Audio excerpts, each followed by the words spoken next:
Olá, pessoal. Nós estamos aqui chegando aí na sua casa. Você está agora nos assistindo. Nós estamos aqui ao vivo na Rádio Tropical Web Brasil. Chama todo mundo para assistir. Sua tia, sua avó, toda a sua família, porque hoje nós vamos estar levantando pautas muito interessantes para a sua vida.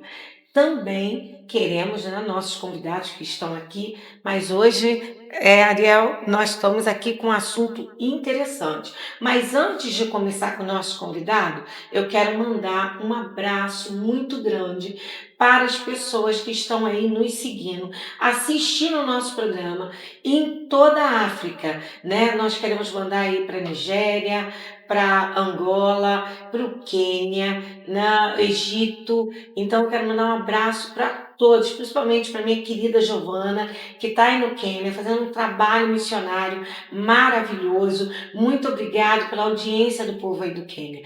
Também para Portugal, viu? Para Évora, para Lisboa, também Almada, que tem um povo grande de Almada nos assistindo, Cascais, Porto, um abraço para o pessoal do Porto, né? Para ali, olha, maravilhoso, muito obrigado mesmo. Olha, eu estive no Porto, é uma maravilha. Lisboa também. Um beijo para todos aí da Itália, também da Espanha.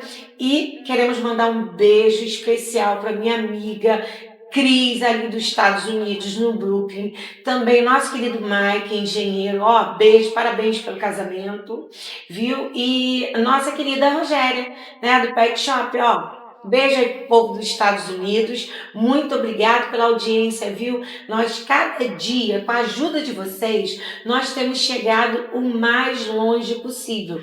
Muito obrigado, povo do Canadá, que eu já ia esquecendo, né? Não posso esquecer desse povo maravilhoso que tem me dado uma audiência. Também todo o povo que está na França, nossa querida comunidade brasileira que está ali na França, que está na Espanha, nossos irmãos vencedores, né? Nós, meu esposo é espanhol, então assim nós torcemos muito pela Espanha e já sabíamos que a Espanha ia levar essa. Então um beijo para todos os espanhóis e também para o time que foi ali e saiu com a taça, com a medalha. E começando o nosso programa assim, nesse esquenta de agradecimento, porque, gente, eu tenho que agradecer. O meu programa só tem 2 meses. E nesses 2 meses nós começamos com 1.000, 2.000, fomos subindo, chegamos até 7.833 de visualizações no ao vivo. Então, você que está em casa, você que está aí, é você que faz isso acontecer nesse programa maravilhoso, que é a sua cara, não é a minha. Eu trago você para a existência do nosso país, do que acontece e das pessoas maravilhosas que sentam aqui no nosso sofá, aqui na Rádio Tropical Web Brasil. Gente, muito obrigada pela audiência de cada um de vocês, que vocês têm apoiado a gente, comentando, compartilhando também os nossos cortes, os vídeos, o programa, o link. Quando a gente está aqui ao vivo, vocês estão apoiando. Isso é muito importante para nós e para as pessoas que a gente traz aqui no nosso programa, né? Vocês, nossos convidados, porque justamente a gente quer espalhar a palavra da diversidade, falar sobre as diversas facetas do Brasil, a verdadeira faceta do Brasil. E na semana passada a gente teve um programa com a menina da Tainá, que é uma menina, um prodígio, toca violino, tá aprendendo sozinha, toca violino, uma menina carente, moradora da comunidade do Complexo do Alemão, da Vila Cruzeiro, e assim, uma menina especial, mas que enfrenta diversas dificuldades e barreiras sociais. E graças a Deus a gente teve várias boas notícias da semana passada, né, Vânia, da repercussão que o programa teve, que a Tainá, ela tem conseguido algumas coisas também pela visibilidade aqui.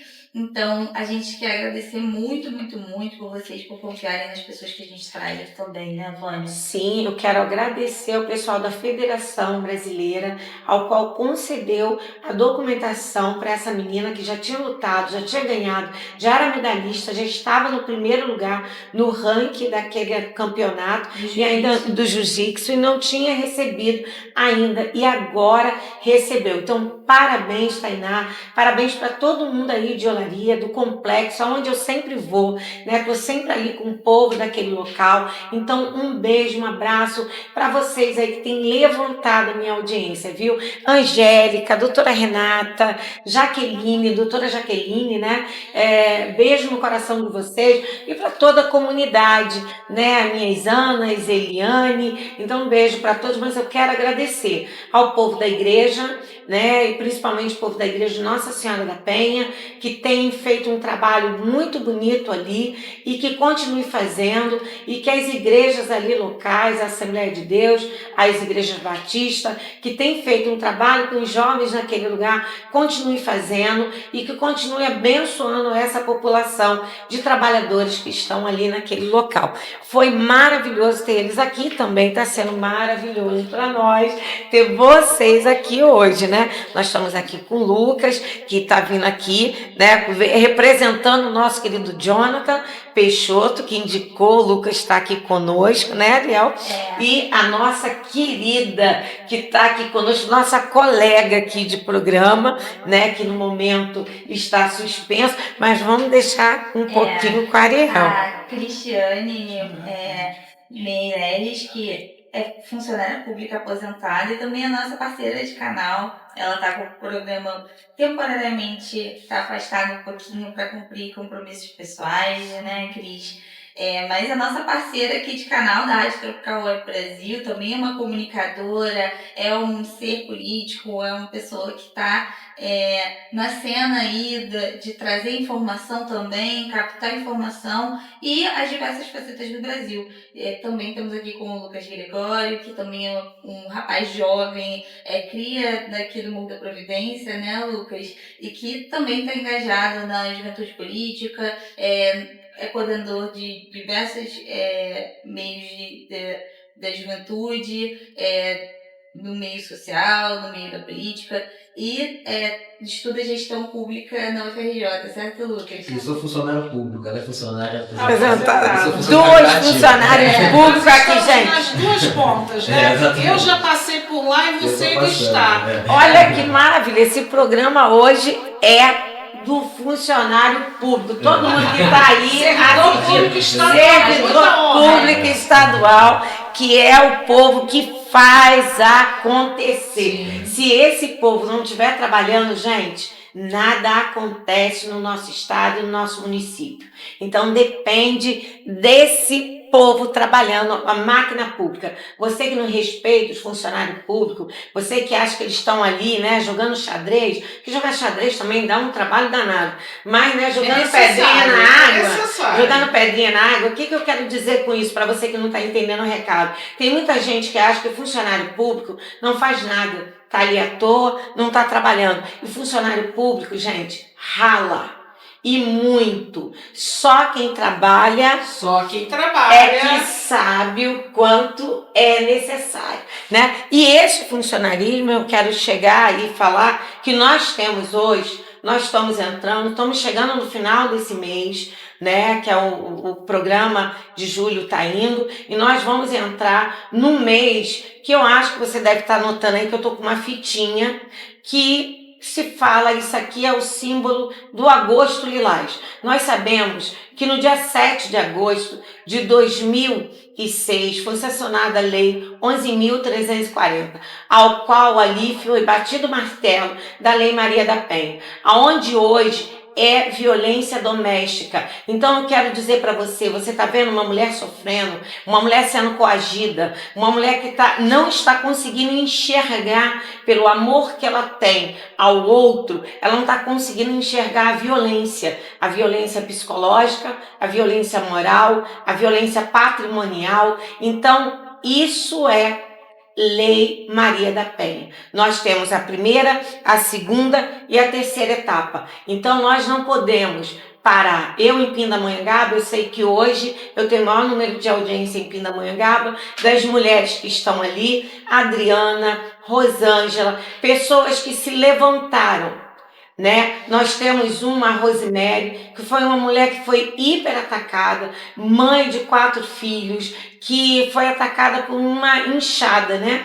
Abriu a cabeça dessa mulher e essa mulher superou, essa mulher está trabalhando, essa mulher cuidou dos filhos, e nós temos muitas outras. Nós temos uma irmã da igreja que foi assim, quase morreu mesmo por ter colocado um chuminho na comida dela, e essa irmã, ela participou dessas palestras. Essas mulheres que eu estou falando aqui, para vocês que o mundo está me vendo, são mulheres que sobreviveram ao feminicídio. São mulheres que foram parar no hospital, foram mulheres que se levantaram. E eu tenho essa bandeira comigo. Eu faço palestra sobre a violência doméstica, a violência contra a mulher, contra qualquer mulher, contra qualquer criança, contra qualquer ser, seja ele até o animal da casa. Nós temos que defender os animais, nós temos que defender as mulheres. Mas agora chegou o mês do Agosto Lilás. E esse mês, ele é muito importante.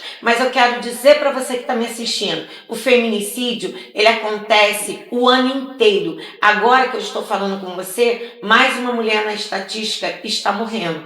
Então, assim, no mundo, e nós sabemos que a ONU sancionou essa lei e foi batido martelo pela ONU. Então, nós temos os Estados Unidos com essa lei, nós temos a Europa com essa lei, e nós temos que fazer essa lei funcionar verdadeiramente com a proteção às vítimas. Essas vítimas, essas crianças que precisam de psicólogos, precisam de atendimentos e precisam ser abraçadas, precisam ser ouvidas, e precisamos de mais ONGs que venham colocar essas mulheres no seu devido lugar e venha buscar, trazer de volta a autoestima para que elas venham continuar a sua vida. É por isso que nós precisamos de mulheres na política, em vários cargos, porque as mulheres têm que ocupar os seus lugares de direito. Então, fica aqui o início da nossa campanha do Agosto Lilás. Então, muito obrigada, doutora Grazi, por fazer parte dessa palestra, e doutora Ana Giolanda e doutora Ana Heloísa, que me ajudam, que são psicólogas ali em Taubaté e Pindamonhangaba. E nós estamos levando essa palestra Brasil afora. E nós vamos estar em Curitiba, vamos estar no Rio de Janeiro. E você que é mulher, fique ligado, porque vamos estar aí nas redes sociais e eu vou estar usando aqui a rádio para poder estar anunciando para você o dia que a gente vai fazer uma grande palestra aqui no Rio de Janeiro, que eu conto com a sua presença nessa palestra. Você que sofreu ou sofre com esse alguém, venha para nós, que nós vamos levar e apoiar o seu sofrimento, né? Vamos tirar você desse sofrimento, te ensinar os caminhos que você pode ser. Muito obrigada por esse momento e por você que está me ouvindo. É isso aí. E os nossos programas do mês de agosto vão ter mais essa temática também, justamente por causa dessas causas que a Vânia defende e que eu também defendo. Não faço parte dessas palestras do Agosto Lilás, mas eu estou sempre falando sobre causas sociais, sobre causas das mulheres, sou feminista, então eu tenho que defender também todo esse campo. Mas fica com a gente, que daqui a pouquinho a gente vai cair na entrevista com a Cris e com o Lucas. Não sai daí, só uma musiquinha e a gente está de volta. Alô, ouvintes da Rádio Tropical Web Brasil. O meu nome é Vanessa Navarro, eu sou advogada, eu vivo em Portugal e eu vim aqui oferecer para vocês os nossos serviços advocatícios. Nós trabalhamos ajudando investidores e empresários que queiram trazer a sua empresa para Portugal através do visto Gold. Essas pessoas podem fazer investimento em fundos e nós tratamos de todo o processo para a obtenção do visto Gold, inclusive para a sua família, esposa, filhos que queiram vir viver em Portugal, ou se não quiserem viver, que se quiserem apenas investir em Portugal, na compra de imóveis, na construção, restauração, remodelação de imóveis. O nosso escritório conta com parceria de empresas de engenharia, consultores imobiliários e toda a equipe necessária, inclusive pessoas intermediárias de crédito em bancos, pessoas que podem conseguir financiamento para vocês. Então nós tratamos de todo o processo. Contem conosco, inclusive para obter a nacionalidade portuguesa, tá? E sigam o nosso perfil no Instagram, LinkedIn e Facebook, VN Advocacia PT. Obrigada.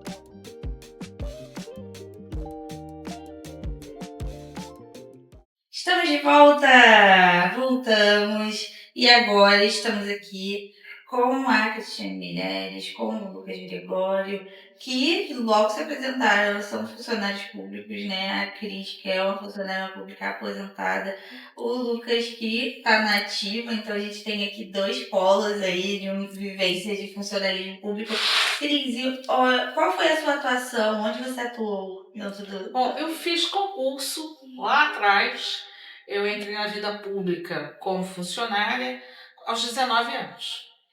Sim, aos 19 anos. Eu tinha já uma carreira que eu tinha definido, né? Eu tinha feito uma escolha pela operação dentro do campo do direito e veio o concurso, fui aprovada, tomei posse e dali eu comecei a entender a vida da administração pública, né? Quando você está dentro de um regime, e nós que somos funcionários públicos, estamos dentro de um regime específico, temos um período, digamos assim, de aclimatação, né? Para que possamos entender como funciona o dia a dia. E aí, no decorrer desse tempo em que eu estive na ativa, eu trabalhei como técnica legislativa, fazendo o quê? Construindo a linguagem do que vocês veem hoje nas leis. Construindo a forma com que o Poder Legislativo utiliza, por uma vez que é representante do povo, né, utiliza a vontade popular e transforma isso em política pública. A partir daí, o que a gente começou a entender? A gente começa a entender como cidadã que é muito necessária a participação popular. Nós escolhemos, obviamente, os deputados, os vereadores, prefeitos, né? O executivo, de uma forma geral, é muito importante, porque são eles que dão o tônus da execução, por isso o nome executivo. Mas o legislativo, composto pelas câmaras, né? Pelas casas legislativas, de uma forma geral, trazem o quê? Essa transformação do desejo popular, vinculando a, obviamente, um caminho que nós desenhamos nas leis para que haja a execução. Obviamente, pouquíssima gente se dá ao trabalho de acompanhar o que acontece dentro das casas legislativas. É muito mais fácil a pessoa, mas isso é uma coisa chata, reunião, audiência pública. É uma das formas mais fantásticas que o cidadão tem de se pronunciar a respeito de um determinado assunto. A gente está falando aqui, a Vânia faz a abertura falando do mês da conscientização contra a violência à mulher, né? E aí a gente trabalha como isso dentro das casas legislativas. Como ocorreu a Lei Maria da Penha? Isso tudo é resultado do quê? De audiências públicas, de reuniões com os ordenadores da legislação. E a gente transforma isso, e transformou isso, em várias formas de trazer à população, principalmente à mulher, o direito à cidadania, garantia individual. São garantias individuais que são ali trabalhadas e transformadas de forma que qualquer um tem acesso. Sim. É o que a gente fala no direito, que é o erga omnes, para todos. Sim. Então, a universalidade dessa construção é que te leva a se apaixonar cada vez mais por estar perto da legislação, por acompanhar o desenvolvimento da política pública, porque as pessoas entendem o seguinte: foi feita a lei, ok, tudo bem.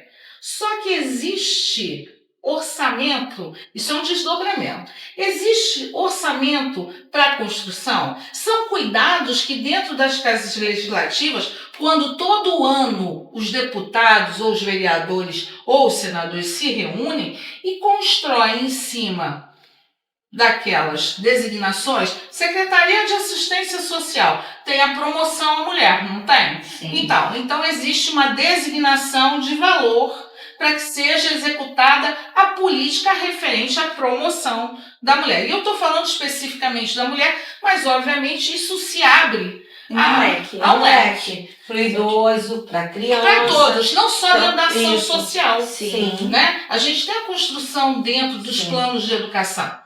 Pouquíssima gente sabe que existe um plano plurianual. O que é o plano plurianual? Entrou o novo prefeito, o novo governador, todo um grupo se reúne e desenha as ações para 5 anos.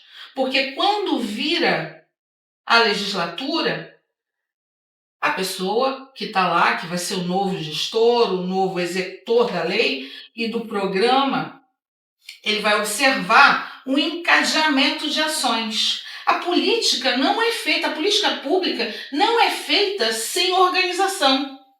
É feita de forma sistêmica. Então, o que eu comecei hoje, posso? Pode. O que eu comecei hoje aqui com uma cartilha, ontem lá atrás discutiram, formataram o texto e o Executivo, através do orçamento aprovado numa Câmara, numa Assembleia Legislativa, no Congresso Nacional,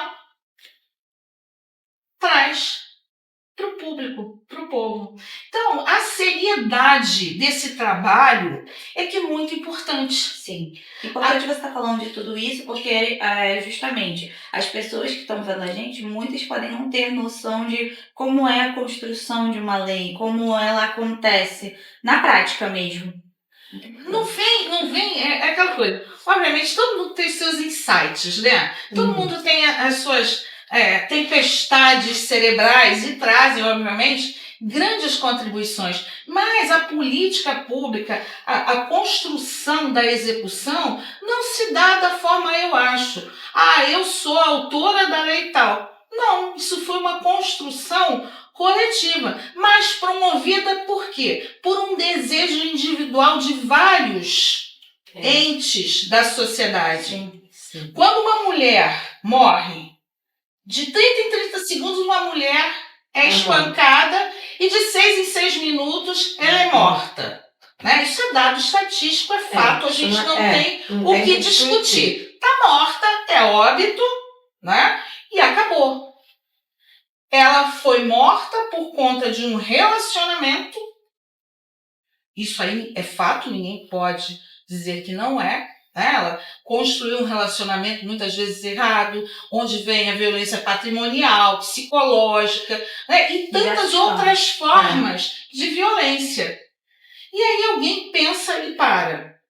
Está morrendo muita mulher.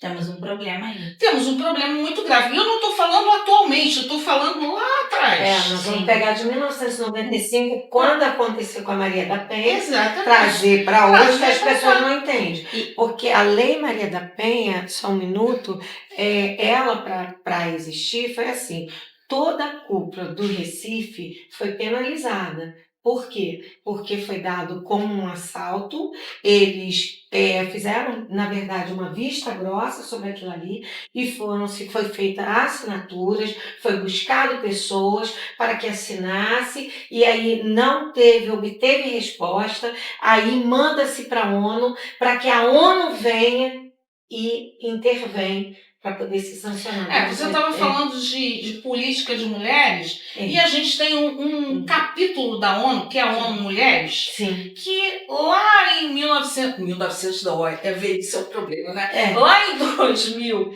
e 2012, a ONU Mulheres vem ao Brasil e traz um projeto 50-50, que seria o quê? Congresso Nacional, 50, aliás, Sim. qualquer casa legislativa, 50% de mulheres, 50% de homens. Só que a nossa representação, a representação feminina dentro das casas legislativas é muito pequena, chega a ser pífia.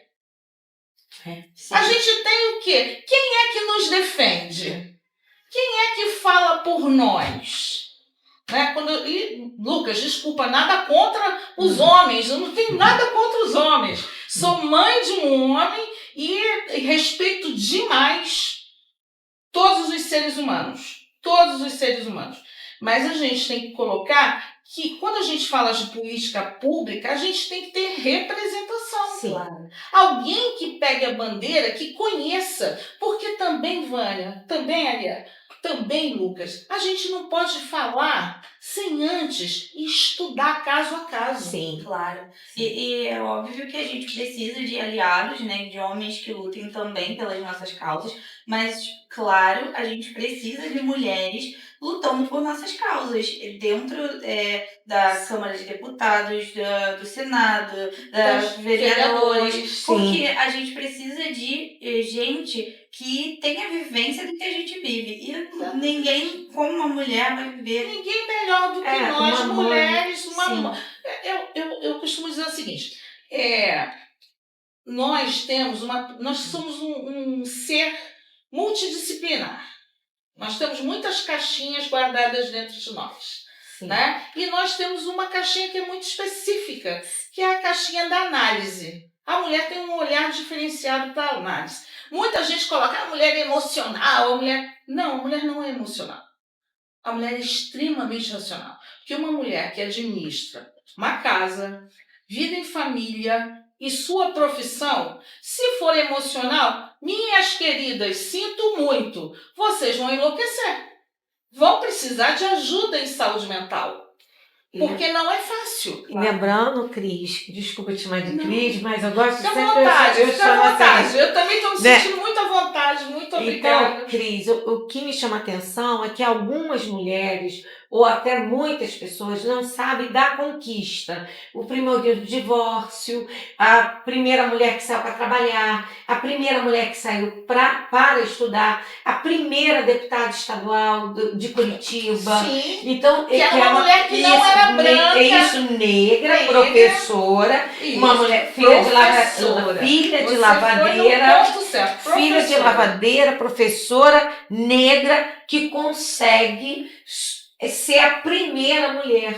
E aí a gente está falando de era Getúlio Vargas, nós não estamos falando nem de agora, para vocês que estão nos assistindo. Porque agora você diz assim... Quando a mulher não votava, depois que ela veio votar. Isso, a mulher nem votava. E a gente não está falando só do nosso país, nós estamos falando de outros países também, que as mulheres também não votavam em outros países. E foi uma conquista que veio de escala, né? Nós tivemos os primeiros países, que foi a Inglaterra, depois nós tivemos uma grande passeata feminista nos Estados Unidos, a primeira foi na Inglaterra, que ninguém parece que não tem conhecimento, então você vem que hoje é informativo. Então, assim, ela passa daí, ela vai para os Estados Unidos quando a gente tem que colocar, gente, que não morreu só mulheres no dia 28 de fevereiro, porque a queimada não foi dia 8 de março, foi dia 28 de fevereiro. A fábrica foi um incêndio criminoso e morre ali mulheres, maioria mulheres, judias e muitos homens judeus que morrem ali. Então eles morreram,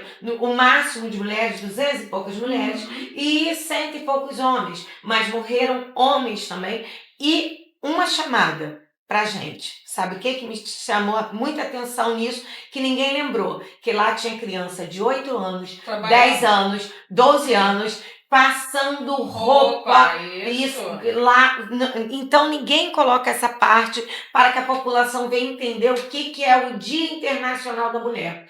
Por que esse Dia Internacional da Mulher? Que não é simplesmente uma fábrica, é uma luta por horas trabalhadas, por momentos conquistados. Então, se hoje nós temos a primeira... O direito a voto. Isso, direito a voto, direito a divórcio, direito de fala, porque a mulher não tinha direito de fala. Essa é a verdade. Eu acho que a gente podia até marcar um programa para falar sobre isso, os primórdios do direito feminino, né? Que começa ali com o sufrágio, o Sim. sufrágio que vem com As a questão... sufragistas As vêm. sufragistas vêm com a questão do voto. Sim. E também na questão do Brasil, por exemplo, a questão da ONU Mulher, a criação foi só lá nos anos 80, junto com a Constituição Federal também. Isso Daí tem tudo. Então, tem A gente só entra na Constituição Federal em 88, na Sim, Constituição 5 de outubro de 88. A gente só entra em 88, foi um trabalho agora- bem extenso. É. E a gente Se você assinou. explorou bastante essa questão da mulher e eu acho que a gente tem que voltar nesse capítulo. Mas, Lucas, fala pra Tadinho gente. do- Rapaz, fala tá louco. Rapaz. Rapaz, tá louco. Acho ótimo, valoriza o tema, inclusive. Lucas, qual é a sua área de trabalho dentro do funcionalismo público? Perfeito. Eu entrei para o serviço público com 20 anos de idade, e aí aos 21 anos, na Prefeitura do Rio de Janeiro, aos 21 anos eu fui convidado para integrar a Secretaria de Juventude da cidade do Rio de Janeiro, que foi a primeira Secretaria de Juventude do Brasil, entre as Salvino, capitais. né? Era o secretário na época. E aí lá eu sou gerente de política de juventude, estou lá até hoje, enfim. É impressionante porque, você sabe, você falou muito bem do orçamento, e o orçamento ele é limitado, né? Então o governo tem que dar prioridade.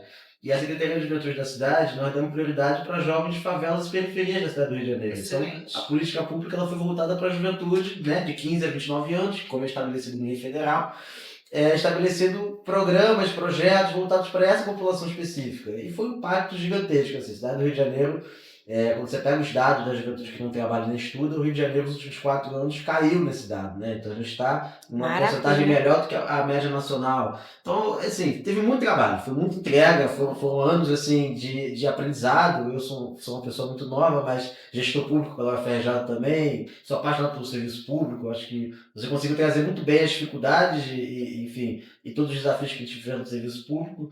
E a política de juventude é uma coisa que me apaixona, né? Então a gente criou um Conselho Municipal de Juventude aqui na cidade, coisa que não existia, fiz parte dele também. Hoje eu presido o Conselho Estadual de Juventude, que aí já é um outro desafio, né? Que é conduzir a política de juventude do Estado.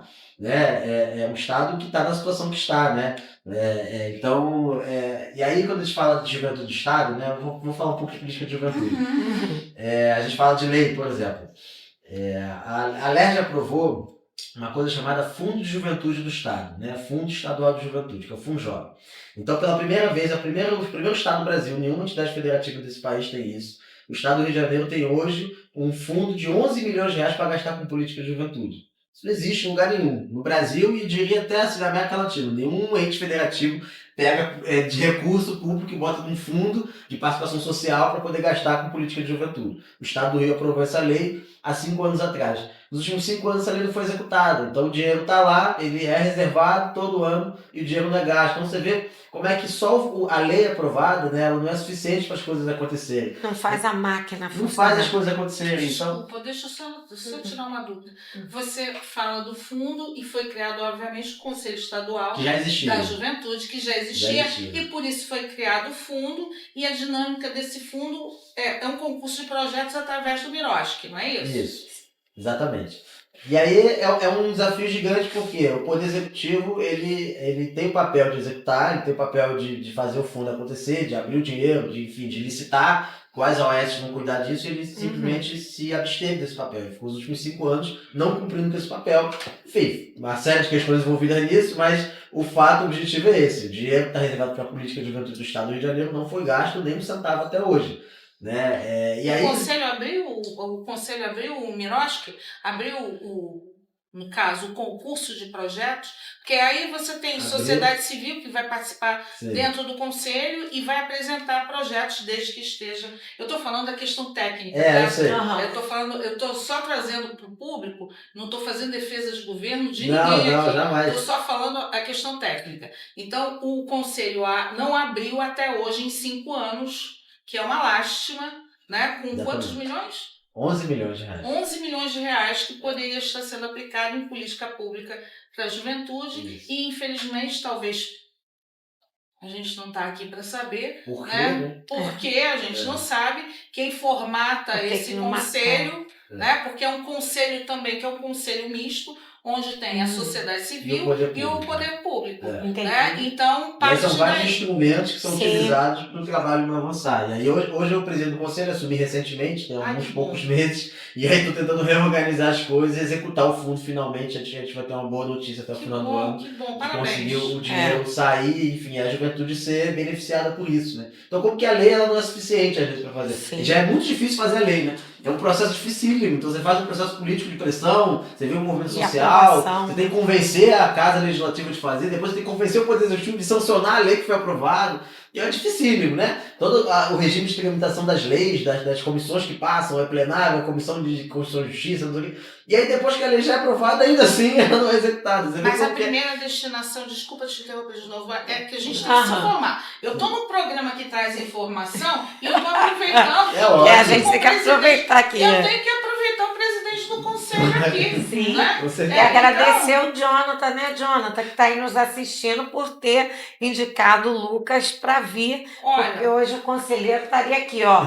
Muito obrigado. só posso viu? lá chamar pelo conselheiro, porque tá aqui o presidente. Desculpa por isso. Mas então, voltando à questão. Nós temos hoje o fundo, temos o presidente do conselho, né? Você vai, obviamente, abrir o edital de concursos de projetos. E a sociedade civil vai.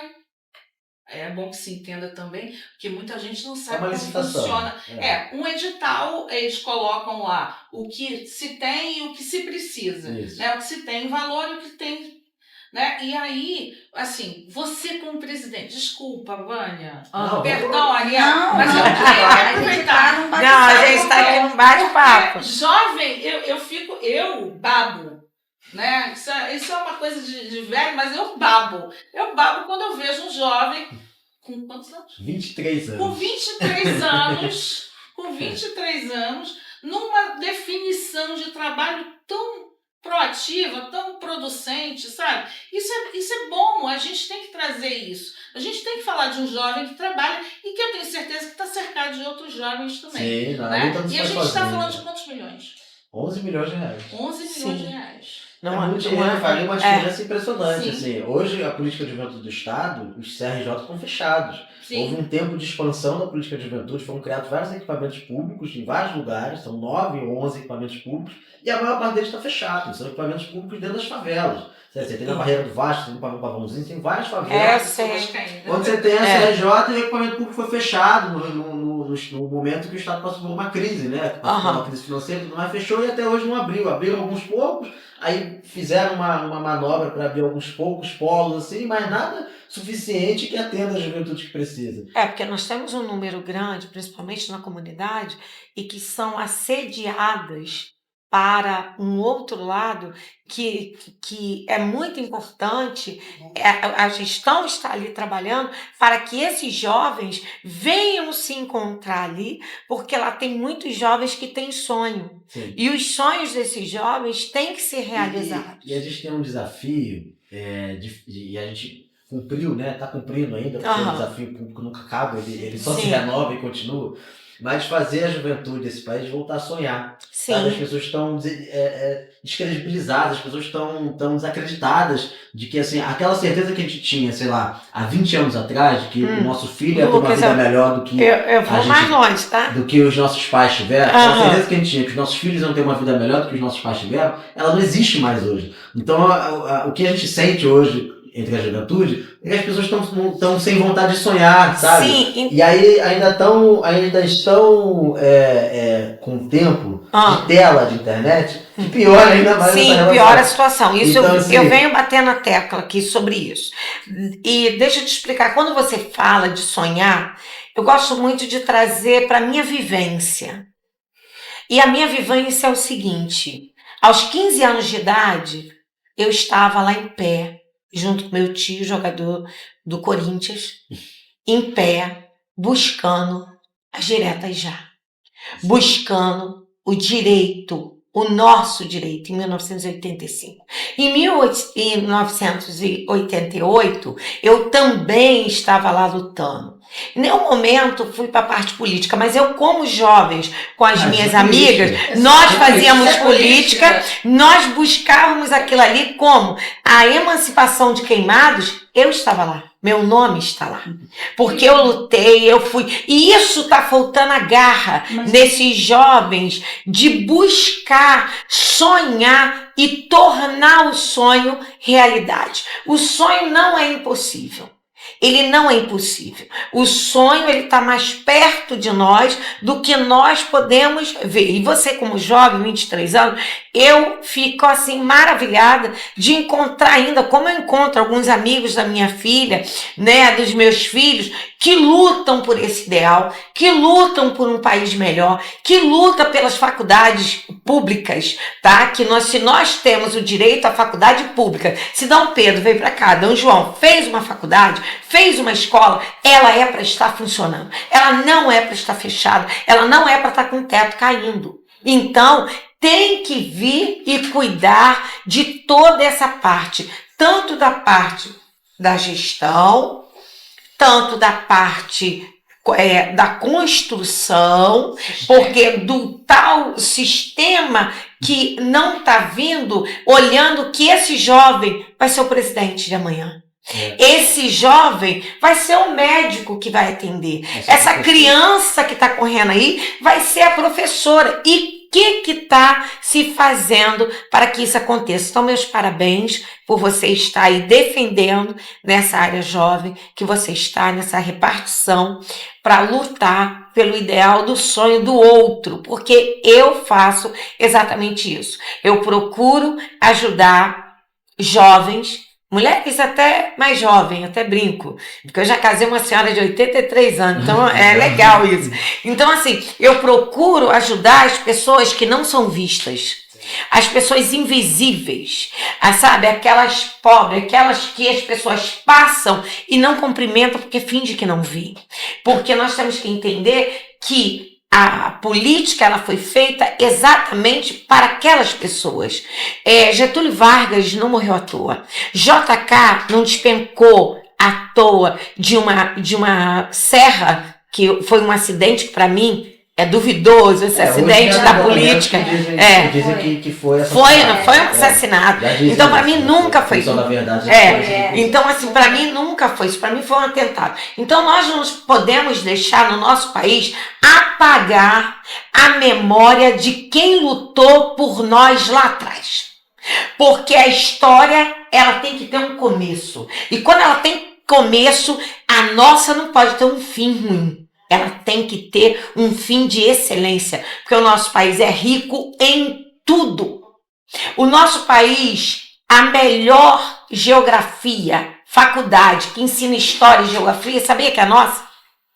Todo mundo quer ir para os Estados Unidos, mas lá não tem um estudo tão perfeito da sua morada, sabe por quê? O que se ensina em Nova York, o que se ensina lá em Nova York não se ensina na Geórgia. Entendeu? Por quê? Porque eles têm histórias diferentes e eles querem contar a história só do núcleo estadual. E nós temos no nosso país, temos muita história que foi apagada e que hoje está vindo à memória e que nós temos que trazer para o público, porque nós estamos numa época crucial que está chegando aí, que é a época que você tem que olhar os políticos e você tem que ver em quem você vai votar. E outra coisa que a gente quer falar aqui, sobre concurso público, porque vocês são funcionário público.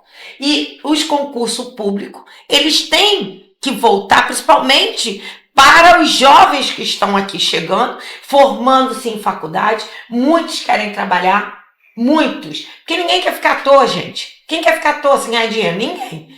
Todo mundo quer trabalhar, todo mundo quer uma vida melhor. Todo mundo quer uma vida digna.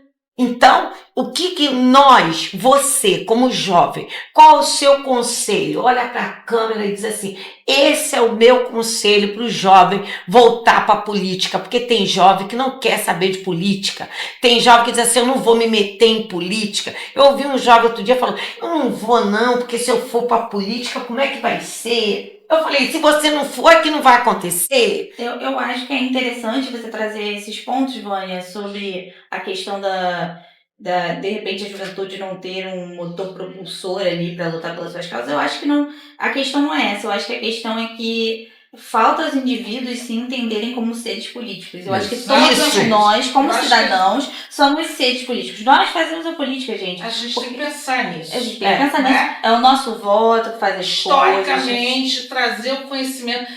O interessante do nosso bate-papo aqui é que a gente está trazendo o conhecimento para um grande público. Né? Uma audiência maravilhosa que a Vânia, que a Ariel tem aqui na Rádio Tropical. Por quê? Pouca gente parte do princípio que a gente não está falando de política partidária, não é adesão a um partido. Não é isso. Nós estamos falando de vida política. E para quem não sabe, nós vamos informar. Na Grécia Antiga, lá na Antiguidade Clássica, a gente entende o quê? A sociedade se reúne. Como era o nome dessa reunião dentro de um determinado espaço georreferenciado? Polis. A cidade era polis. E quem morava na cidade era o político. Então, a gente tem que trazer a questão, de novo, que a Cristiane, a Vânia, a Ariel, o Lucas, todos nós somos cidadãos. Moramos, aí já um outro conceito de cidadania. E aí a gente traz o quê? Qual é o nosso desejo hoje? O que nós estamos fazendo? Né? Cada um aqui dentro do seu papel está fazendo alguma coisa politicamente. Politicamente porque mora dentro de um estado, de um país. A gente está falando de uma construção social. Sim, nós somos um país livre, podemos, dentro das nossas garantias individuais, professar um credo, professar, obviamente, e optar pelo nosso direito de expressão, nós temos que ter, mas o que está sendo construído a título de pensamento familiar, que é a primeira polis que a gente mora, é dentro da nossa família. Se o Lucas hoje tem o olhar que ele tem, foi porque ele teve uma família que o instruiu, que o educou, porque a instrução a gente busca onde? No equipamento de educação, seja público ou privado, você vai receber informação. Agora, e quem ainda não teve essa informação do que é ser político? Né? Como é que eu me coloco na sociedade? Sim. Hoje a gente tem uma luta aqui da mulher, a gente tem uma luta da juventude, a gente tem uma luta das periferias. Por quê? Porque a gente sabe que, obviamente, o desenvolvimento econômico e social não chega às periferias. O que você tem hoje? Muitas vezes perguntam o que você tem dentro da periferia. Você não tem saneamento básico, você não tem política de habitação, você não tem política de segurança pública, até porque os terrenos são sempre em aclive e são becos construídos porque não houve uma preocupação. Você está com um papo muito burguês. Não. É dar dignidade à população. Sim.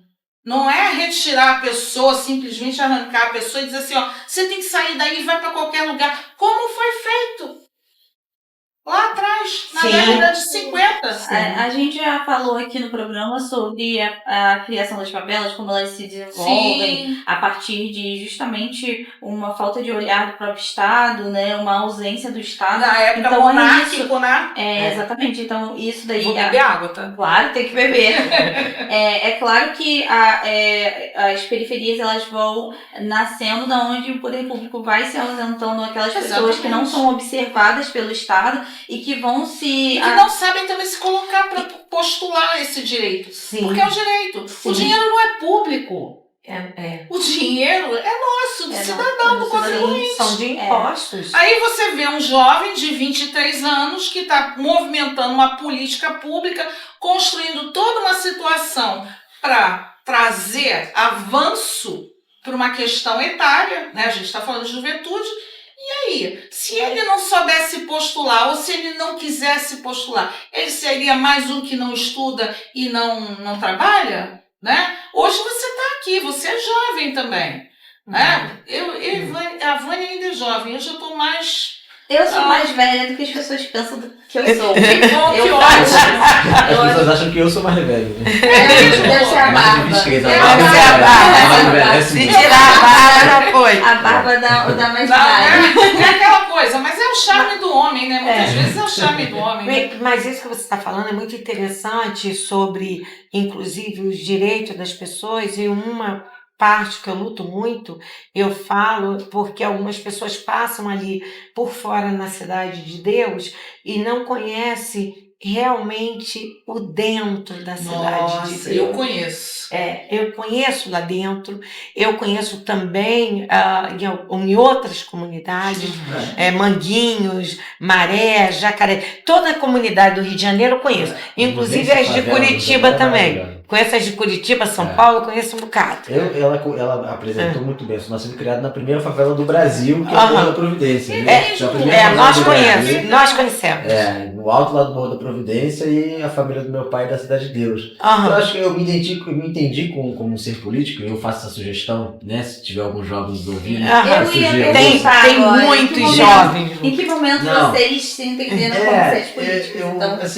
Eu olhei pra minha vida, olhei para as pessoas que me cercavam, olhei para a história da minha família, vi que estava morando dentro de uma favela com um alto índice de criminalidade, vi que perdi meu primo, meu irmão, meu pai para o crime organizado, ou para a polícia. Então, assim, foi um grande massacre que aconteceu dentro da minha família. E eu entendi que eu não podia ser mais um nessa história. Eu tinha que mudar o caminho e fazer alguma coisa diferente, não só por mim, mas especialmente pelos outros. Eu entendi que talvez a minha atuação pudesse fazer a diferença na vida de alguém. E aí entendi isso, mas assim, a gente precisa olhar ao redor, a gente precisa olhar e ver quais problemas estão ao nosso redor, o que a gente pode fazer para movimentar isso, né? O que aconteceu com a nossa família, o que houve, e as pessoas às vezes não param para olhar isso, a gente fica às vezes o dia inteiro no celular, né? com a cara no celular e não para refletir sobre a nossa existência nesse mundo, né? E acho que foi isso que me fez ter a vontade de fazer política, porque não é fácil fazer política. Não, claro que não. Né? Não é fácil, não é um meio de trabalho. Nunca será, né? Ainda mais quando a gente está nessa posição que nós não viemos de elite econômica, nós não somos, né, de grupo de poder, então a gente não faz parte, a gente não é filho de político, a gente não é filho de ninguém, a gente não faz parte desses grupos dominantes que há tanto tempo dominam a política da cidade, do estado e do país, né? Então nessa posição é mais difícil ainda. Ainda mais num país que tem uma democracia tão recente. Recente, desigual, um país extremamente desigual na questão racial, na questão de gênero, enfim, que assim, uma montanha de camadas de problemas, de desigualdades que só aprofundam o problema, né? Então, mas a gente também não pode parar nos problemas. A gente tem que tentar resolver, é o que você está tentando fazer, né? Tentando resolver os problemas, né? Resolver essa situação. Mas Lucas, você vem então de uma geração de pessoas que são da periferia. Sim, a minha família ficou 50 anos no Morro da Providência. Eu sou a primeira pessoa da minha família que entrou numa universidade. Então, assim, a gente hoje saiu da Morro da Providência, a gente não mora mais lá, mas a gente ficou lá e conhece muito bem a realidade daquilo ali. Nós viemos, por exemplo, o principal processo de pacificação que teve no Rio de Janeiro foi na UPP do Morro da Providência, onde eles colocaram o exército para subir. Eu era criança, eu via o exército subindo com um monte de fuzil e eu jogando bola na porta da minha casa. A creche, a escola onde eu estudava no Morro da Providência foi tomada para virar UPP. Eu não tinha escola, né, quando eu era criança. As crianças que estavam lá na escola não tinham para onde ir, porque o governo entrou, botou uma UPP no lugar e não botou creche. Então, assim, não colocou outra escola no lugar? Não colocou outra escola, não colocou outra creche, só deixou o UPP lá. Então, assim, você vê como é que as coisas são tomadas, como é que as coisas são decididas e nunca são decididas a favor de quem está na base da pirâmide. Isso. E acho que é fundamental entender isso. Quando a gente participa de política, a gente precisa entender o lugar de onde veio, o lugar de onde está, e é uma ideia de consciência de classe mesmo, de quem nós somos, qual a identidade que a gente tem. E aí, a partir disso, a gente vai entender o que a gente defende, o que a gente tem que defender nesse mundo, para as coisas ficarem melhores para as nossas pessoas, para a gente, para a nossa família e para as pessoas que nos cercam. Como disse Marielle, né? Eu vim para fazer algo. Uma existência. Então é um exemplo maravilhoso de como que a periferia alcançou o espaço de poder e logo em seguida, em 1 ano e meio, foi assassinada. É inacreditável isso. É impressionante. Isso. E num momento muito recente, não faz muito tempo. Não faz muito tempo. Não faz 10 anos. Não faz 10 anos. Então, assim, quando você fala sobre o Morro da Providência, meu avô, né, que trabalhava na Central do Brasil, meus tios ali próximo, e meu avô fazia muito culto no Morro da Providência. E nós temos que entender que o povo que foi para a Providência, eles saíram dos cortiços do Rio de Janeiro. E quando eles saem dos cortiços do Rio de Janeiro, não é ressarcido, em nenhum momento essa mudança. Não, até hoje. Então as pessoas que estão nos vendo têm que entender que tem que haver, porque tem a cota. Não, não é tem a cota, é dívida. Se chama dívida com o povo que construiu esse Brasil. Porque esse povo negro, esse povo que foi escravizado, esse povo que é chamado de minoria, que não é minoria, que é a maioria, mãe solo nem se conta. O que nós temos de mãe solo no nosso país não se conta.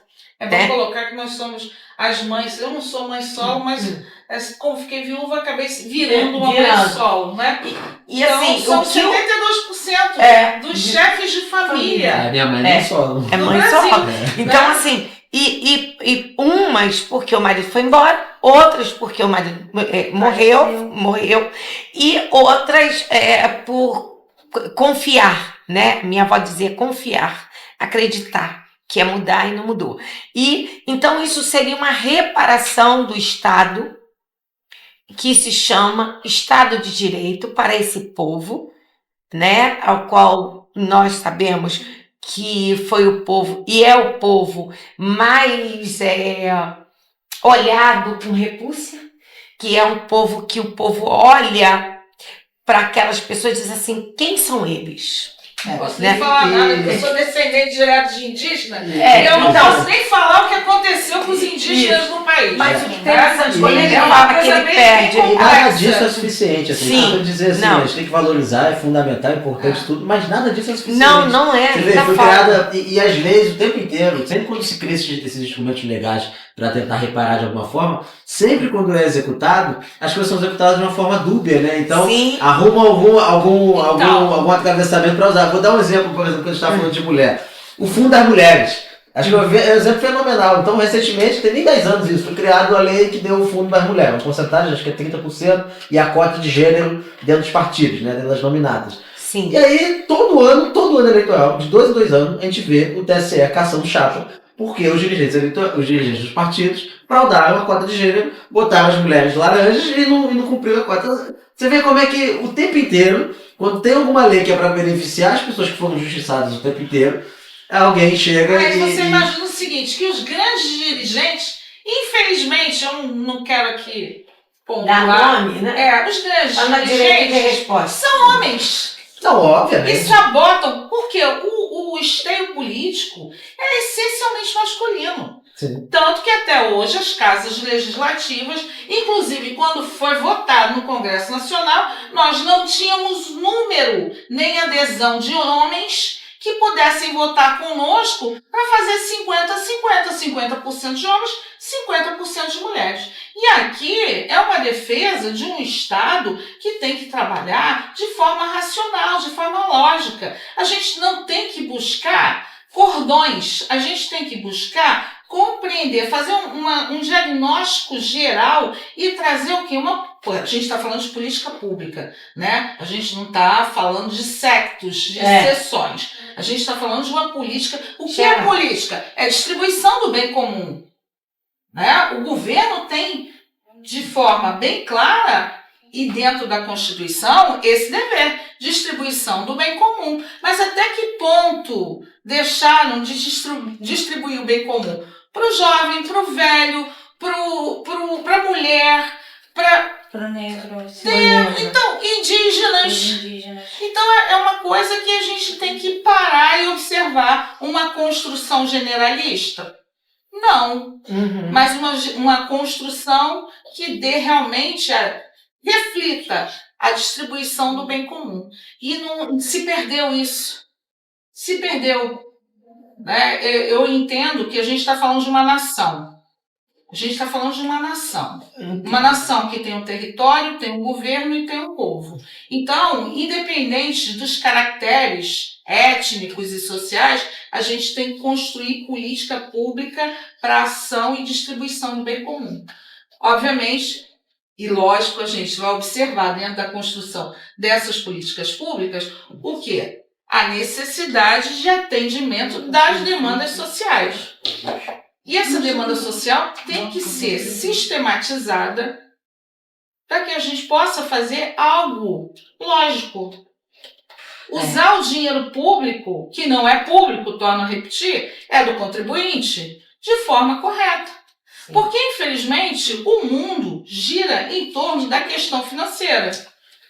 E financeiramente a gente precisa de disponibilidade, né, de orçamento, a gente precisa de destinação específica. Não se faz política pública sem orçamento. Não, é impossível. É impossível. E também, por exemplo, o Lucas hoje está lá no conselho e ele está administrando um fundo de 11 milhões de reais.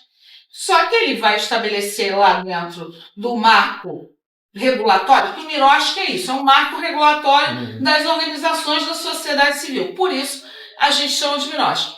Então, ele vai destinar, não porções, mas ele vai estabelecer, obviamente, dentro do concurso de projetos, conteúdos específicos. E o que é prioridade? Politicamente, Exatamente. é uma questão política. São as demandas tem 11 sociais. milhões, tem um monte de demanda, mas o que a gente vai priorizar para Exato. fazer? E aí você vai fazer isso como? Você, obviamente, vai pegar dados sociais e estatísticos, vai haver um confronto para que você, dentro de um plano de elegibilidade, coloque o conteúdo que, nesse momento, é o mais vital, é o mais necessário.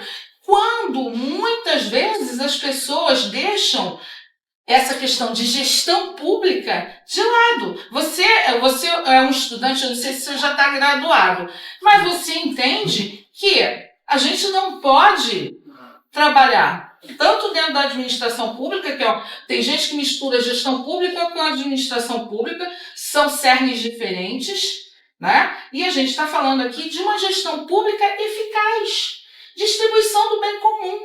Eu tenho certeza que ele vai sentar com todo o conselho, eles vão traçar um projeto, e o que muito no Brasil se desfaz. Infelizmente, dentro das casas legislativas, poucas pessoas estão, ou até mesmo dentro da administração direta, poucas pessoas estão ou querem se capacitar para distribuir esse bem comum. Não, eu tenho aqui X. Joga lá um termo de referência qualquer. Tô errada, Lucas? Exatamente assim. Então, joga lá um termo de referência qualquer, a gente atende aí, gasta logo esse dinheiro que esse povo da sociedade civil quer usar e não sabe como. Então a gente tem que ter esse senso protocolar, porque a gente está falando de um protocolo, a gente tem que ter esse senso protocolar construído. É a seriedade. É uma seriedade que tem que voltar para o nosso dia a dia. A partir do momento que a gente cuide de todo o bem comum, de toda a distribuição, e eu não estou falando de distribuição de renda, nada disso, estou falando de distribuição de capital social, que é o orçamento. A gente parte também, obviamente, depois desse atendimento, para os pontos específicos, como em qualquer planejamento. Notório. Ninguém faz a gente faz o quê? Os objetivos gerais para depois puxar os objetivos específicos. Sim. Né? Então, essa construção que a gente tem que buscar hoje. Seriedade. Sim. Você estava falando de voto. Sim. Quem você vai escolher para administrar, para legislar por você? Quais são as mulheres? Eu estou puxando a brasa para as mulheres, porque... Desculpa, Lucas, a gente hoje aqui está em maioria, mas a gente... Eu sei que você é um aliado, você não é um rival, você é um aliado. Como muitos homens, durante toda a trajetória histórica da luta da mulher pelos seus direitos, sempre nós tivemos homens aliados a nós também. Eu acredito que o doutor Ulisses Guimarães foi um aliado. Sem dúvida. Eu, por exemplo, estava ali, tive o prazer, né, de estar com o doutor Ulisses. Meu tio tem as fotos, né? E para mim foi assim, momento, para mim, histórico, sabe? Porque eu até nem pensava de chegar até onde eu cheguei e de estar aqui hoje.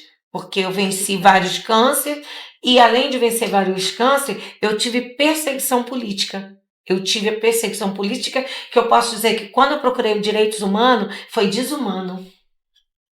Foi desumano. Porque os direitos humanos, ele está ali para te defender, te proteger.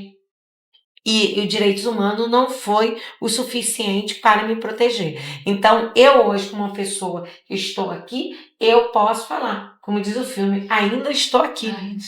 Então, por quê? Mas teve uma perseguição muito grande. Por quê? Porque eu comecei como jovem e muitas das vezes as pessoas achavam que eu não conhecia o suficiente da política para estar ali, para buscar aquela parte. E eu conhecia como tanto quanto conheço da Bíblia, porque eu sou pastora e professora de teologia. Então eu conheço o suficiente da Bíblia, o bastante para entender o quanto os outros estão sendo enrolados num montão de igreja. Então, assim, que as pessoas têm que também aprender a igreja que vai escolher para frequentar, entendeu? Porque a Bíblia fala uma coisa, o camarada fala uma coisa bonitinha lá no púlpito, fica o povo tudo batendo palma, igual foca, sem entender o que o cara tá falando, que nem tá na Bíblia. Nem tá na Bíblia, mas ele tá lá. Não, tá lá sim. Não tá. A mesma coisa, desculpe, gente, eu falo isso, mas é a mesma coisa com a política. O cara nunca foi onde você mora, não sabe as suas dificuldades, Não conhece a legislação. não conhece a legislação. Aí vamos lá colocar ele porque ele é bonitinho. Ah, porque ele não vai fazer por você. Ele só está fazendo por você enquanto você... Ele vai fazer por ele, por né? ele. Ele vai fazer por ele. Então nós temos que lutarmos sim. Para mim é um privilégio ver você aqui, tão jovem. E eu acho que tem que se unir mais jovens ainda. Como eu digo para Ariel, tem que se unir muito mais jovens pela causa, sabe? Que eu chamo uma causa que são os menos favorecidos. Porque meu avô, ele dizia... Meu avô e meu tio sentou aqui comigo um senhor chamado Osmar. E todas as pessoas que conheciam meu tio conheciam como pastor peregrino. Mas o meu tio era um negro, engenheiro da Central do Brasil e chefe. Faleceu com 98 anos. Meu avô era negro. Lutou pelas causas. Eu aprendi muito cedo sobre Pantera Negra, sobre Mandiba. Um dia eu cheguei para um negro e perguntei, você conhece Mandiba? Ele não sabia que era Mandiba. Eu disse, pois Mandela. Se existisse alguém que lutasse tão bem quanto, nós precisamos colocar pessoas que venham lutar. E temos que o quê? Nos unirmos e termos apoios e se apoiar para poder conquistar o espaço que eu digo que é um quarto fechado, vazio, trancado a 7 chaves. E a gente tem que destrancar. É o que eu falei, né? Se entender enquanto um ser político. Isso aí. Que, a importância, o peso. O seu tio, o seu avô, todos conseguiram compreender que eles eram seres políticos, né? O Lucas fala um pouco sobre ele, quando ele se entendeu enquanto um ser político, e que bom que foi tão jovem. Ótimo. Eu também me entendi como ser político ali entre os 15 e 16 anos de idade. E eu queria saber de você, Cris, quanto tempo assim você conseguiu compreender, né, que você era um ser político e que você entraria nessa luta? Como eu coloquei, eu tive uma família maravilhosa.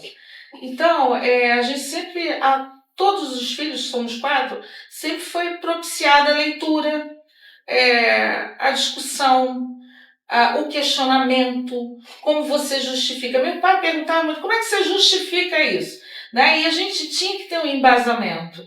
Né? E isso tudo foi desenvolvendo em todos os... Somos 4, como disse, os 4, a consciência cidadã. A consciência política, do ser político. Então, desde muito nova, eu sempre estive apta e preparada. Mas eu também nunca deixei de tentar fazer com que outras pessoas tivessem a mesma oportunidade que eu tive. Quando ingresso no serviço público, não é uma visão só da questão pecuniária, do dinheiro. Você vai ganhar bem, você vai estar legal. Tá, mas isso aí é resultado do meu trabalho. Isso é resultado de um concurso público, de horas estudadas. Mas, e como cidadão, o que esse dinheiro vai refletir para mim? Né? Como eu posso entrar dentro de uma casa legislativa e não ter uma postura de cobrança, de análise, de crítica? A crítica é simplesmente o resultado de uma análise. Para você chegar a uma conclusão, isso aí é um processo científico, você passa pelo conhecimento, passa pela crítica, até chegar à sua conclusão. Então, eu me vejo muito jovem, né, talvez até com a sua idade, acho que talvez 13, 14 anos, a começar a postular as coisas por conta do hábito da leitura. Isso é uma coisa que deve ser muito motivada e incentivada.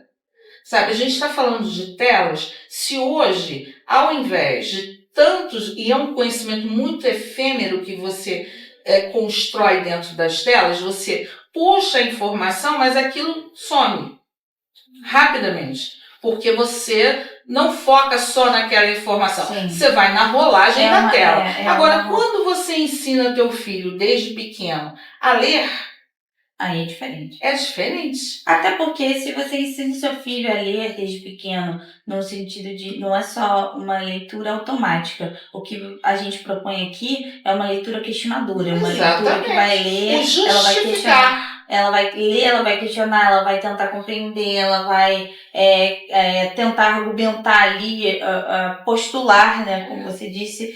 E se a criança ela aprende a ler desta maneira, ela vai ler o mundo também de uma outra maneira. A importância... Porque a primeira leitura, que é o que propõe o Paulo Freire também, a primeira leitura que você tem é a do mundo. Depois você tem a leitura de aprendizado. Mas a construção dos saberes, do aprendizado, porque para você ter uma vasta compreensão, óbvio, você tem que ter uma apreensão de conhecer. E nessa apreensão de conhecer, você tem que ser conduzido. Sim. Que é o papel dos professores, que é extremamente... e da família. Os dois trabalham para uma construção de um bom cidadão. A gente falou aqui do Ulisses Guimarães. Ulisses Guimarães, quando ele está dentro da Constituinte, ali presidindo todo aquele movimento do Congresso Nacional, ele constrói uma das constituições, uma das melhores constituições do mundo. Mas aí tá. Quem hoje incentiva ao jovem a ler a Constituição, além do capítulo 5? Quem se preocupa com isso? Como é que a gente vai desenvolver esse gosto? Você está falando que isso é técnica de... Não. Na minha época, eu tinha dicionário e papel. Eu lia verbete para poder aprender palavras diferentes. Gente, o papo tá bom, mas a gente tem que pedir um minutinho de comercial e já a gente volta. Vamos ouvir uma música e já a gente beber água. Tá bom? Gente, fica ligado aí, você que tá com a gente, tá conosco aqui, fique ligado aí, a gente volta já rapidinho. Olá, eu sou a Carla Cis.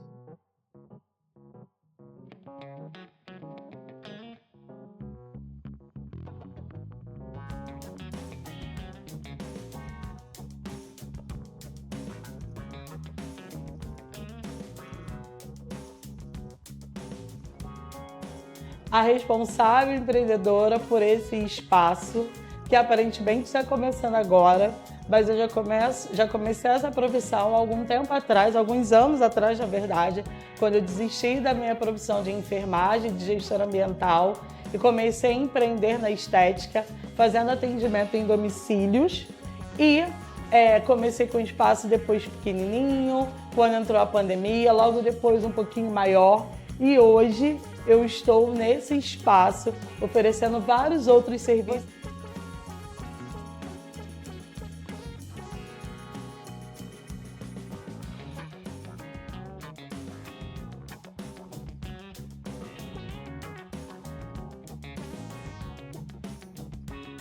Você chegando aqui vai encontrar New Design para fazer as suas unhas, pé e mão.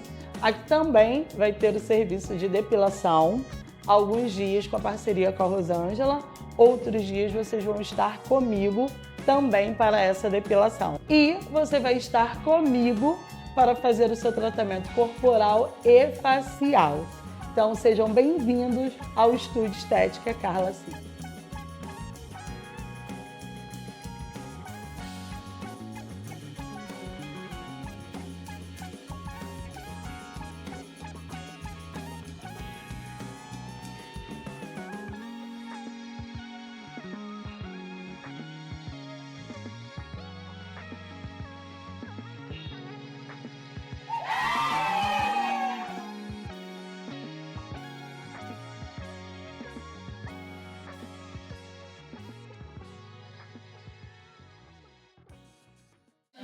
vocês. Gente, o programa hoje foi assim, magnífico. Porque, olha, receber vocês dois aqui, né? O Lucas, principalmente, que está assim na juventude, e assim, para mim é inspirador, foi assim, maravilhoso mesmo ter você aqui conosco, trazendo essa informação para os jovens, tá, Lucas? Manda seu recado aí pro povo, né? Manda um abraço para quem é de abraço, pode mandar aí pro povo. Não, eu quero agradecer a todo o pessoal da rádio, agradecer a Cris, a pastora, agradecer a todo mundo, porque são poucos momentos onde um jovem tão novo tem a oportunidade de poder falar e de poder apresentar suas ideias. Então, assim, agradecer pelo convite de estar aqui hoje com vocês, foi fenomenal, foi uma conversa que passou muito rápido, acho que a gente pode talvez fazer novas conversas em breve. Sim. Mas é isso, acho que a gente deixa esse recado de que assim, o jovem que está escutando a gente, que está ouvindo a gente, que participe dos processos de decisão das suas vidas, sabe? Que participe da política, participe do que está acontecendo dentro de casa, participe do que está acontecendo na rua, entenda o que está acontecendo, entenda quem ele é, de onde ele veio, né? De quem que é a família dele, enfim, de onde que ele está e para onde que ele pode ir. Acho que a gente tem um desafio muito grande nesse país de voltar a inspirar as pessoas a sonhar, sabe? Sonhar grande, sonhar pequeno dá o mesmo trabalho, então sonhe grande, sabe? Não se apequene às coisas que estão no dia a dia. Sonhe grande porque a gente pode chegar em muitos lugares. Acho que esse é o nosso maior desafio e parabenizar o trabalho de vocês aqui hoje, porque é difícil ter meios de comunicação que consigam trazer esse tipo de abordagem de forma tão boa, tão leve, tão tranquila, com bons convidados, com boa mediação. Então, agradecer, parabenizar e estou à disposição de vocês quando quiserem fazer qualquer outro tipo de atividade, de conversa, estou à disposição de vocês para poder participar, tá bom? Um beijo no coração de todo mundo. Estamos aí, Lucas, estamos aí para somar. Cris, né, não deu tempo de você falar de uma coisa que eu queria muito ouvir, que era do seu filho, sabe? Porque eu sei a dor de uma mãe. É muito difícil explicar, né? Mas eu quero que você deixe um recado para o povo, porque o povo ele precisa, e a sua contribuição aqui foi magnífica, de você falar como as pessoas têm que entender a política, o que é o ser político, o que é buscar e lutar. E as pessoas entender que você vem lá de trás, né? Buscando os direitos e lutando e conhecendo as leis. E você, como advogada, como funcionária pública, como mulher, mãe, esposa, você sabe como são as lutas das mulheres. Deixe seu recado para o povo, né? Que o povo está aí no aguarde do seu recado. E deixa beijo para quem é de beijo. Beijo para todo mundo. Em primeiro lugar, beijo para todo mundo. Para não esquecer ninguém. Para todo mundo mesmo, que o mundo está precisando de beijo, de abraço, de carinho, de compreensão, de leitura, de boa leitura, de boa informação. Né? Eu queria agradecer, foi um prazer, uma honra estar aqui com vocês, com o Lucas, que é um jovem que está lá já no caminho, já trazendo conhecimento, trazendo informação, e isso para a gente é muito importante. Quando iniciávamos o programa, a Ariel me perguntou, quem é você? Eu sou a mãe do Lucas Meireles, eu sou a Cristiane Meireles, uma cidadã que sempre, enquanto eu tiver vida, eu vou lutar por isso. Pelo bom diálogo. Não se constrói nada sem diálogo, mas também não se constrói nada sem boa educação, sem boa informação. Então a minha mensagem aqui para as meninas, meninos, jovens, adolescentes, senhoras, senhores, é que vocês busquem a boa informação e pratiquem a sua cidadania. Praticar cidadania é você exercer o seu direito como cidadão. Vá lá, busque informação. Olha, o dinheiro foi para onde? O dinheiro existe. Vocês têm canais para isso, tá? E a gente tem que deixar isso bem aberto, porque poucas pessoas cobram.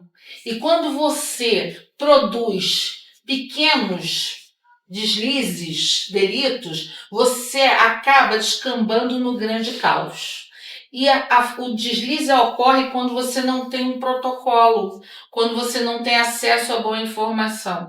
Então, por favor, cidadão, por mim, por você, pelo Rio de Janeiro, pelo Brasil, busque informação, cobrem. Vocês têm direito Isso aí é um acesso que não é negado a ninguém, pelo menos por enquanto. Então, beijos, muitos beijos. Obrigada. Obrigada a vocês, viu? Obrigada a você que está aí nos assistindo, nos ouvindo, os espectadores que estão junto conosco aqui na Rádio Tropical. Ariel? É isso aí, gente. Muito obrigada por vocês. Muito obrigada por estarem aqui com a gente, por darem audiência, por verem tudo que a gente tinha para falar. A Cris, o Lucas, a Vânia. A gente compartilhou aqui experiências nossas. A Vânia falou um pouco dela, a Cris falou um pouco de si e de como ela é um ser político. O Lucas, igualmente, um rapaz tão jovem. A gente tem aqui, como eu disse lá no início, duas faces de momentos diferentes. Pontas da vida. Pontas da vida. Acho que estão muito conectados. Muito conectadas. Muito E é isso que é importante, né? Tá tudo conectado. Gente, é isso. Muito obrigada pela audiência de vocês. Um beijo a todo mundo de Olaria que está nos assistindo, todo mundo do Canadá, dos Estados Unidos, Do mundo Portugal, todo. do mundo França, inteiro. França. Mas Eu mais quero- eu importante quero é o fazer pessoal um- do Rio de Janeiro que está escutando a gente. Mas eu quero agradecer o povo ali de Olaria. Muito obrigado, viu? Eu sei que é um presente que vocês me deram, que é o meu medicamento. Muito obrigado, viu, Angélica, Renata, ao povo aí de Olaria, que tem me ajudado muito aqui no Rio de Janeiro. Então eu quero agradecer. Teve uma pessoa que disse que eu estava doente para ela. Eu quero dizer para você que falou isso, que eu não estou doente para você. A CEO da rádio aqui sabe que eu estou doente e que eu estou vindo aqui à base de remédio, fazer o meu programa para levar o melhor para os espectadores. Hoje eu não estaria aqui, estaria só a Ariel. Ela disse, não, faz um esforço, vem, porque você tem que estar aqui. Então eu quero dizer para você que, inclusive, eu quero agradecer, porque ela vai estar me encaminhando para que eu vá fazer o meu tratamento no Rio de Janeiro. Então você que acha assim, você está doente só pra gente. Não, não estou doente para vocês. Eu estou doente mesmo, eu venci câncer, eu estou com um problema na coluna, com vários nódulos, assim, glândulas altas, e eu tenho um problema aqui que eu tenho uma tromboflebite no braço. Então eu tomo essa injeção é caríssima. Ela não é cara, ela é caríssima, e eu tomo 30 dias de injeção. Eu não tomo um dia nem dois, são 30. Então é cara, não tem pelo SUS, tem que entrar com liminar para poder pedir. Então, assim, é muito difícil para mim, para o meu esposo, que agora nós também temos a nossa cadelinha, a Lili, que também está passando por um problema, e eu quero lembrar você, não julgue sem saber. Não fale do outro aquilo que você não sabe. Não julgue as pessoas naquilo que você não está vendo, tá? E eu quero agradecer a todos que pediram para mim ficar, além da CEO, todo mundo aqui da rádio, Thiago, Bianca, todas as pessoas que pediram, venha, continue, fique firme, porque nós vamos ajudar você a vencer. Então, por isso eu estou aqui, tá? E terça-feira eu vou estar aqui novamente com vocês, tá? Vou estar trazendo um programa maravilhoso aqui. Fique ligado nas redes sociais, porque, tudo que ocorreu aqui, depois vai estar lá no YouTube. Então, você vai correndo, se inscreve no canal Rádio Tropical Web Brasil. Então, você vai lá, se inscreve no canal e você vai poder ver toda a programação da rádio e também o nosso programa. Eu aqui com a Ariel, que estamos toda terça-feira aqui recebendo, e vocês recebendo a gente, e os meus convidados aí na sua casa, mas nós recebendo, assim, pessoas maravilhosas, importantíssimas aqui no nosso sofá. Já passou muita gente e ainda vai passar, e vocês vão ter surpresa. Marli Prado, Luiz Fernando, beijo para vocês. Axé pro povo de Axé. Para quem não sabe o que é Axé, gente, é Deus lhe abençoe, Deus lo bendiga para o povo de Espanha, tá? Que Deus abençoe todos os povos. Beijo no coração e até terça que vem. Muito obrigada. Beijo, gente. Até terça que vem.